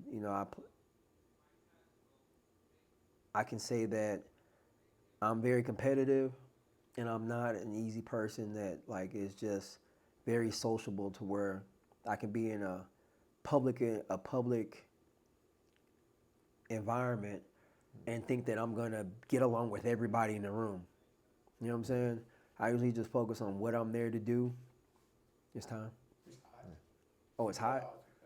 Or It it is shut about off. time. It's about hour 36. It cut off. It was so hot. Oh shoot. Yeah, Was that what that noise was? That This was my oh. phone. That dinging was my phone. I was trying to tell you, but Oh, you good? You you know, good, I man? didn't want. I didn't want to interrupt you. But it's pretty much where I'm at. Like I just at my age that I am in life right now, with time being a big, very important factor, I want to make the most usefulness out of the time that I do have.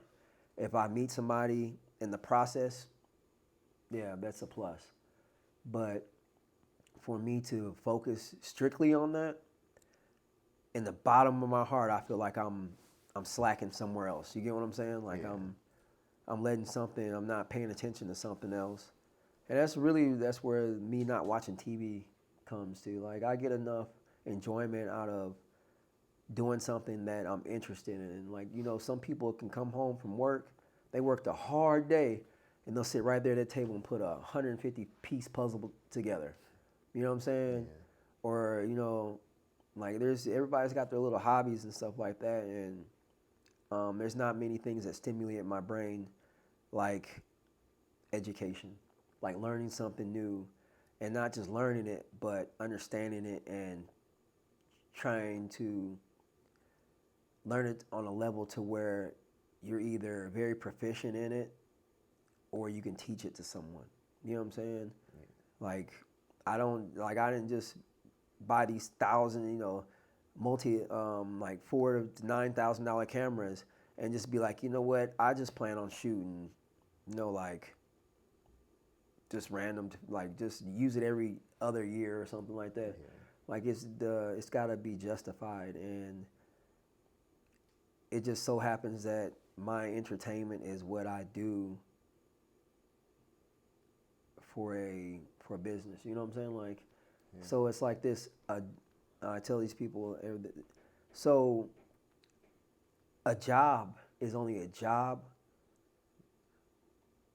because you clock in and like that's what you have to do to support yourself.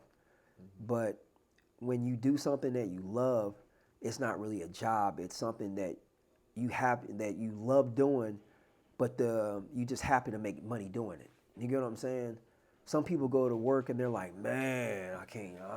They look at their clock like, man, I can't do it, man. I got to get up. I got to walk around. I got to send an email and see, throw paper airplanes. I got to, they dread doing what they do to support themselves.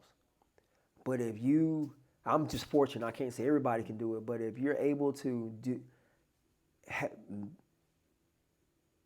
receive monetary gain from something that you enjoy doing, that you're passionate about and you're good at, and you see the impact that you make while you're doing that, and you just happen to make money while doing it, that's a plus.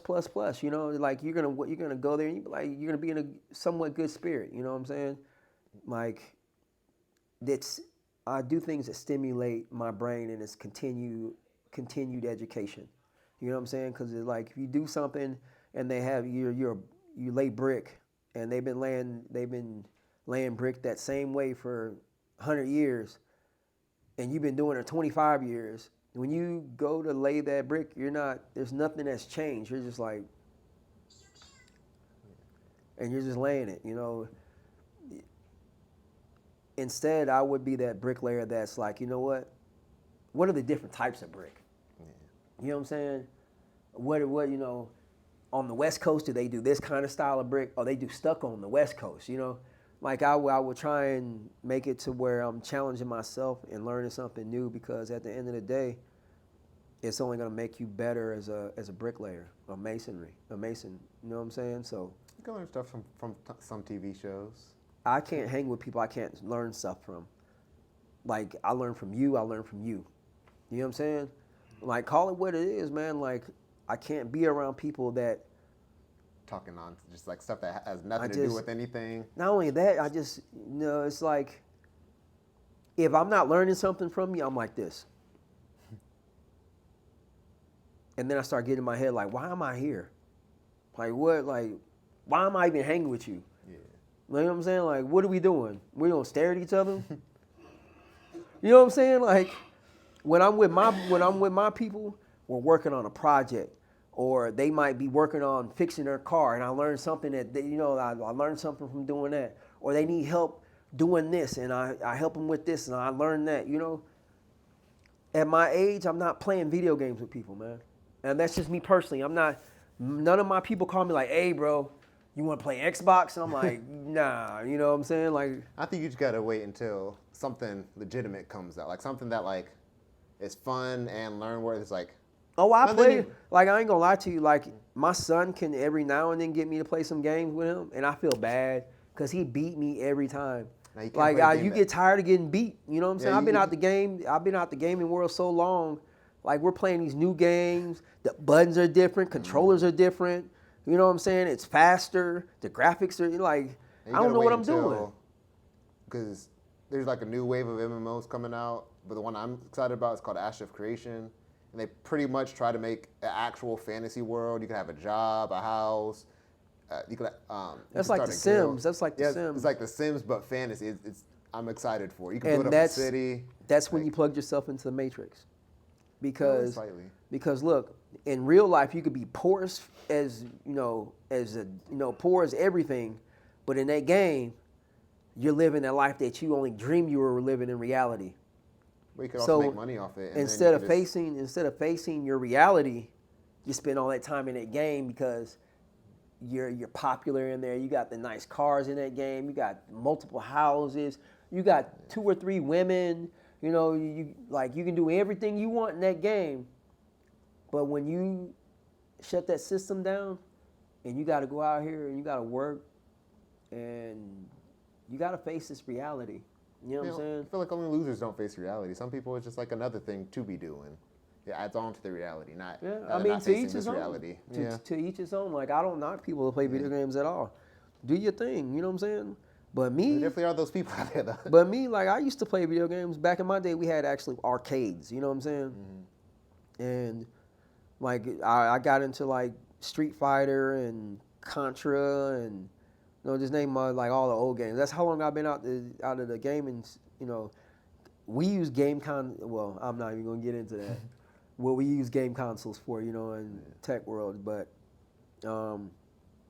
I was always fascinated with, like, I had family members and friends that do scrapping and stuff. They'll find that boom box on the side of the road, and I'd be like, you know what? I wonder what's wrong with it. And then I plug it in, doesn't work. So now I'm like, all right, let me check the cord. I take the back off, check the connection, and I learned how to solder from one of my mom's friends. You know what I'm saying? Like, before I even went to school. What was like, she doing? How'd you learn from her? What was pretty much, all right, check this out. When you're poor and something breaks, you don't have the money to replace that. So your first thing is like, hey, you know somebody that fix TVs? I just need the bulb to go in the TV. The bulb went out, you know what I'm saying? And you know that one person is like, hey, I got a guy that can do that. And when they came by to fix that TV, I'd be like this. You know what I'm saying? Yeah. So if the bulb went out again, hey, go and get the bulb. I watched how you put it in. You know what I'm saying? And it's just that fascination that you can fix things, man. It's like being a doctor. You know what I'm saying? Like, if you know you're a surgeon, and whenever you operate and you can fix people to be better, or they continue living, you know, I mean, you take pride in stuff like that, man. Video games, I've always sucked, man. The only games I was good at was on the regular Nintendo, the track meet where you had the little pad on the floor and you used to be moving your feet, Duck Hunt, and Contra, and Galaga with the little spaceship, and what else I was good at? Mario Brothers and Mario Kart. After that, it was downhill from there. People were buying books with cheat codes in it. Becomes a whole other world past those. But one thing I did stay up with was collecting baseball cards, football cards, basketball cards. You still do that to today? Man, do I. Like, But you don't watch any of it? for what? Like, the value's in the older players. I got a Deion Sanders rookie card. I got a Joe Montana rookie card. I got a Emmitt Smith rookie card. What else? Who else? I got the 96 Bulls. I got a Jordan, not a Jordan rookie. I got a Scottie Pippen. I got a Tony Kukoc. I got a Dennis Rodman rookie card. Like, that's like, when I was collecting these cards, you get a piece of bubble gum in the pack. You know what I'm saying? A little stale piece of bubble gum, hard as heck. But it was affordable, not knowing, and I just collected. It was a little hobby. When I'm out here walking down the creek and I got my camera and I'm shooting flowers, or I'm shooting tadpoles in the little river in, like, the creek, or I see some of my people walking in there at the park where the pond's at, and I take a picture of them. Like, I call it exploring. You know what I'm saying? When I was younger, I just called it exploring. But I'm just gonna say what it was. Like, I was too black for my white friends and too white for my black friends. I never really got along with people. I was super aggressive. So, like, if you were with the BS, I'm hopping on your bus and I'm taking your bus to your home, and I'm gonna beat you up and walk all the way back home. You know what I'm saying? Like, my best thing was sports and staying out the way, and that's where photography and really saved me. It gave me something that would occupy my time, because I didn't have video games like everybody else, where mom could go home. You know, if I did get it, we were renting it from the movie rental place, the console. You know what I'm saying? And you only had it for what, 2 days. So your aim was for those 2 days to eat pizza and try and beat that game because you rented it. You know what I'm saying? It's not yours, but that camera was mine. You know what I'm saying? And like just going out and creating something, and then getting the film developed, and then people looking at your pictures like, dang, like, because this is like the oldest camera I got is from World War II, and I can only imagine, because I forget the name. I have to look at it. I forget the name of the company that it's a Japanese camera, and I think about what what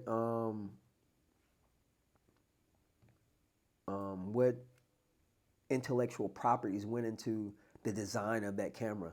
Like, what were you thinking about putting a mirror, a mirror that flips up and down to divert light onto a sensor onto a film to capture a picture? Like, that's not, you gotta, like, I thought about stuff like that. You ever experiment with pinhole cameras?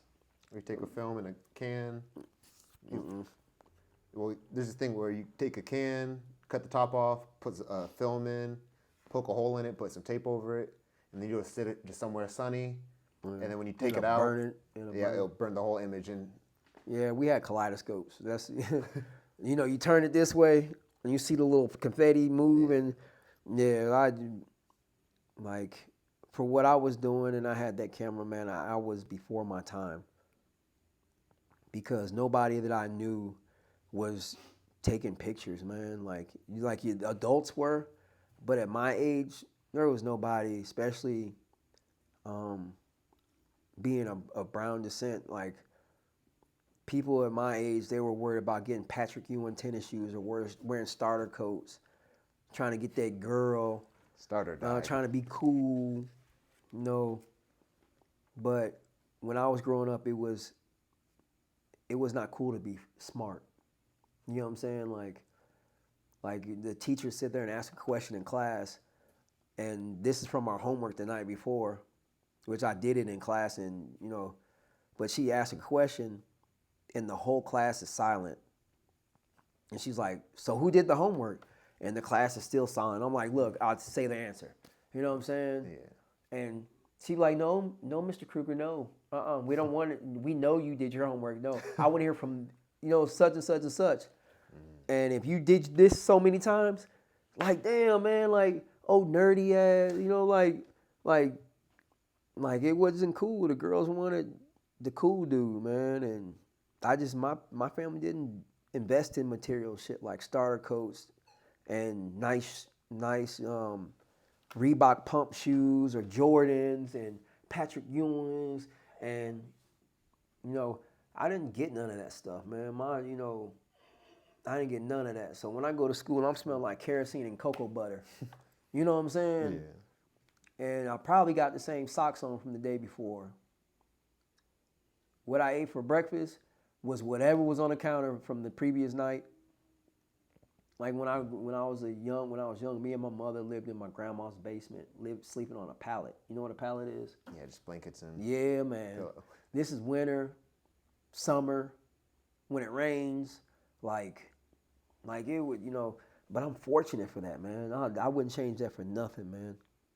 I wouldn't change it for nothing. Like, so it's great. It made me who I am. I appreciate that, because that's a good thing about stories, because like, you change it, then you probably be a whole other place. Just like one little instance, and you probably be a completely different person. It could be a cool person, but it's not you. Yeah, but it's also somewhere I relate to somebody that came up with similar upbringing. You get what I'm saying? Mm-hmm. And the reason why you have these platforms where you do videography work or photography or podcasting and stuff like that is because everybody's got a story. And if you don't ask the question, some people just won't even talk to you. You know what I'm saying? I could literally leave out this apartment, go downtown, and just walk.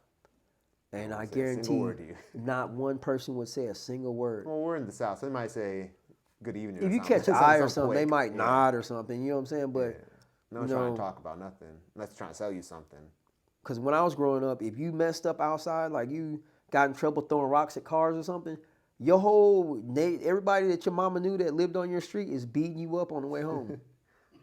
like, like for real. And it's like they had unwritten permission to do it. You know what I'm saying? My dad gave a teacher permission to beat me one time. Man, when we moved from She thought he was joking. We moved from St. Louis to Alabama with the big Black Hawk move, right? Tell me why nobody in my family understood what corporal punishment was.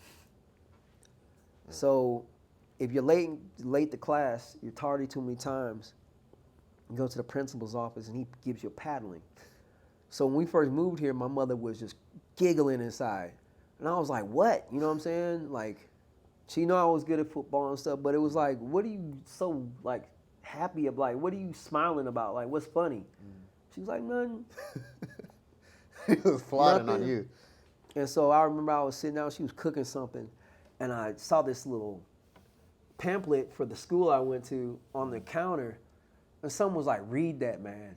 Like, light bulbs were going off, you know what I'm saying? Like, sirens is up, read that. So I was just going through it, smelling the food and stuff. And I got to the part where it said corporal punishment. Required to go to this school. So I'm like, wait, required? Let me read a little bit. Corporal punishment, disciplinary, and then I was like, wait, hold on, they can whoop you at school?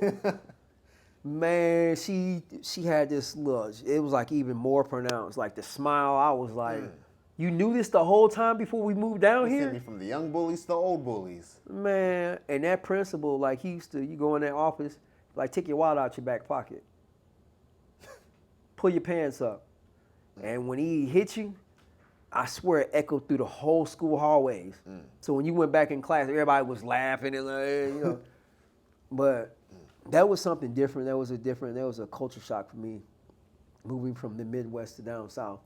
Because in my school, your teacher hit you, oh yeah, your parents are gonna go, you know what I'm saying? Like it was an issue, you know what I'm saying? But How it should be and how it is these days. It's getting kind of like, you got anything you want to plug? Yes, if you guys want to see our group's content, you can go to DK Media Group LLC on Facebook. Instagram is DKMG_premium produced media.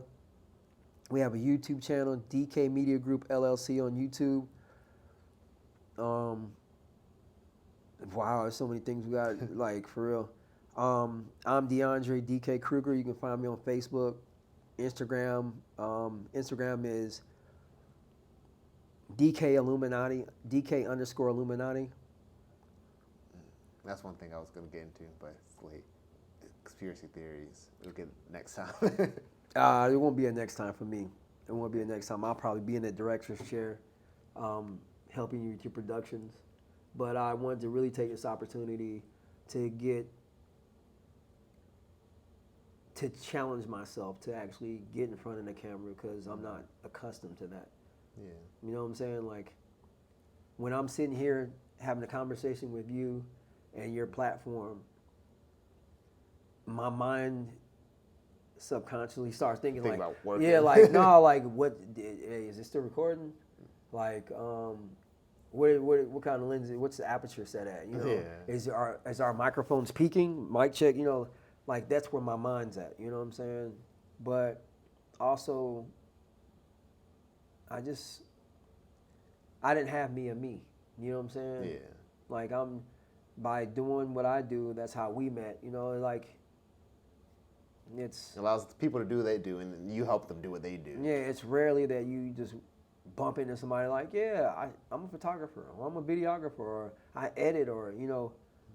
So when you do meet somebody that's in the same industry as you, it's like, number one, how I look at it is like, hey, you need anything? Like, you need help with anything? Like, you try and network so you can help them in what they're doing, because I don't know anybody that gets into photography, videography, spends all this crazy money, learns it, goes to film school, you know, learns how to, you know, make these productions, but not really be passionate about it. You know what I'm saying? Yeah. Like, come here and actually, I'm going to shoot a podcast and really shoot a podcast. Yeah. You get what I'm saying? Some people are like, yeah, I want to stream, but I'm not gonna research what I need to stream. You know, it's a good idea, but in our industry, I'm gonna leave the viewers with this. When you go and you apply for a job, a normal job, whether it's landscaping, production, you know, manufacturing or whatever that they have in this area, you fill out an application. Well, in our industry, we don't have applications and resumes and stuff like that. We have portfolios. And there's a reason they call it show business, because you have to show what you've done. You know what I'm saying? And you can't sit there and be like, yeah, I'm a videographer, I'm a photographer, and you have nothing to show in your portfolio. So when it comes down to content creation, and I have other people that I've met that are like-minded, we're in the same industry, and you know, it's only right that you help facilitate them getting their dream out there, like what they're trying to do out there. You know what I'm saying? Because there's not a lot of us. You know what I'm saying? Everybody's got these, but people that really invest in that industry, you know, they're far in how they say Few it. between. Yeah. So you generally like try and help each other out the production. Plus, it's cool, man. You know, like I don't normally shoot podcasts. You know what I'm saying? Like, now if you're like, hey, I got a short film I want to shoot, or I got a music video I want to shoot, or hey, I'm a model. Oh, and a little plug for modeling. How I get so many models is what I do is I give my models, I set up their portfolio, I give them headshots, I give them their first portfolio, and I do it free of charge. But when I get you signed to a modeling agency, I'm patient, I get my money on the back end. And it's pretty much just for the portfolio I did for them. You know, I don't beat people in the head, but I help people if they're really they're really dedicated to whatever they want to do. If they want to be a model, there's different types of modeling, but if I see that you're passionate about what you want to do, and it's something that my talent or my industry can help facilitate, I help people. So you have any ideas on movies or books, or you want to shoot a short film, you're a musical artist, or you can draw, or whatever your talent is, don't leave it to where you can, I mean, you don't have to let people, you know, you have these talents, but from my experience, like, your art could be beautiful, you know what I'm saying? And there's no right or wrong when it's your art. You get what I'm saying? Yeah. So don't keep your creativity from people that could benefit from your creation. You know what I'm saying? Yeah. So trust, you know, I almost said exploit yourself. You know what I'm saying? Like, put yourself out there, but you know, there's a lot of people out there have Expose, talents. what you're probably thinking. You say what? You probably meant to say expose. Yeah, like really just put your talent, you know, put your art out there, because that's your creativity, that's your creation, that's something that you, I put passion into what I do. Like, I really dial in, you know what I'm saying? Mm-hmm. With, like, say for instance you draw, you know what I'm saying? Like, if you have art and you're a painter, or you draw or whatever, if you just keep it for your enjoyment, you know, power to you. But there's other people out there that if you put it out there, and it's like the Mona Lisa, they're gonna be like, dang, you know. I know a couple artists like that. You know what I'm saying? Making art, and it's like, you don't do nothing with it. You can change your life. You never know who takes value in your creativity process, your process. But anyway, DK Media Group, I'm out, y'all. Peace.